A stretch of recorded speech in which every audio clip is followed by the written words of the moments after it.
Bahala na kayo kung ano yun. Sabi ata siya.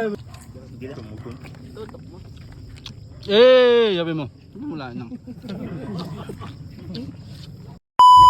At ngayong araw nga pala ay papunta kami sa aming tree house. Tapos ay ron tayo magpapangsi dahil nga meron tayong bisita ngayon. Ang mga yun nga pala ay nanggaling pa sa iba't ibang lupalop ng daigdig. Maya-maya lang ng kaunti pagdating namin sa tree house ay makikita na ninyo yun. O yan, ayun na pala.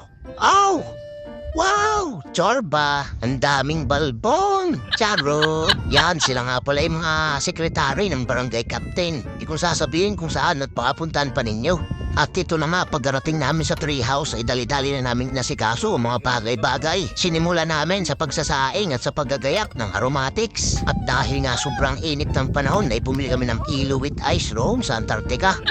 And then, nagpapoy na si Chef habang ginagayat itong mga manok na ating lulutuin. Tapos ayan, nagnako nga pala si Paspas ng papaya.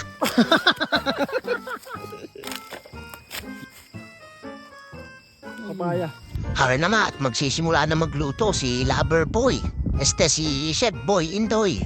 Yan, ang lulutuin nga pala namin ngayon ay tinolang manok o sinuwam sa ibang lugar. Basta bahala na kayo kung ang tawag niyo riyan. Paihulaan na yun. Naggisa lang kami riyan ng luya, bawang, sibuyas at naisama na rin ng siling haba. Tapos nung umalingaso na aromatics ay nailagay na rin namin itong mga chicken prostitutes. At pagkatapos ay lalagyan naman natin ng patis na siyang magsisilbing pampalasa. Yun, at gura-gura lang. At habang nagluluto nga si Chef, ay ginayat na rin nila yung iba pang mga sampat. Yung papayang kinuha ni Paspas at saka repolyo. Tas ito, balik nga tayo sa pagluluto. Di na nakatiis si Pinuno na alam na. Di kipaso ngayon.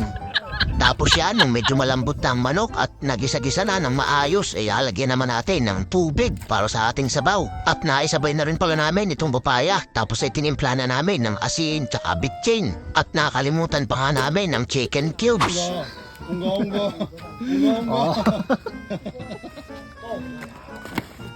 Yan, at kumuha na rin pala ng dahon ng saging itong mga unggoy at matching. Tapos ay sila na rin na naghain at nagpalamig ng kanin. At habang naghihintay nga ang ating mga tropa pips na maluto ang ulam, ay tamang tambay muna riyan at higa-higa ba. At muntik na haring makalimutan itong malunggay na pamparami.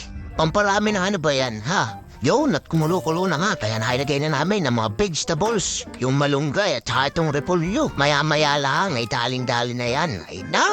Tapos yan, may pahabol pa pala si Chef na tanglad. At pagkalipas ng isang taon, ay luto na yan. Kaya pitikman na yan ni Chef Boy Indoy, the Lover Boy. Alak pro. Kaya hayaan, nagtimpla namin ng sausawan. Oy mga chorba, let's get it na. We have our nom-nom pa later, alam nyo yan. At habang naghahayin ay inyong silip-silipin na rin at baka kayo napatakam. Napakasimple nga lang na yan at napakasarap. Tamang-tama sa tagbanas. Oh, pangain!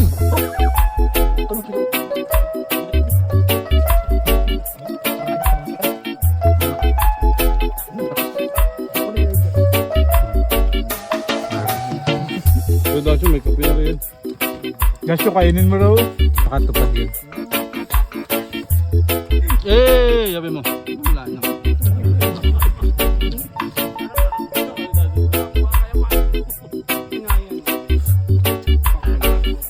Dar, kaway ka muna ito, Dar. Hey! What's up? Let's go!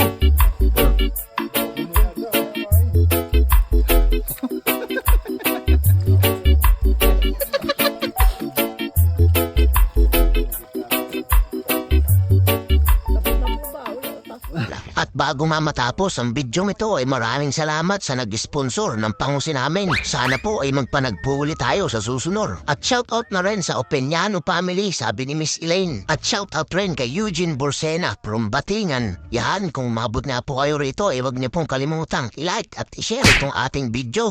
Follow niyo na rin po ang aming page. Bye-bye!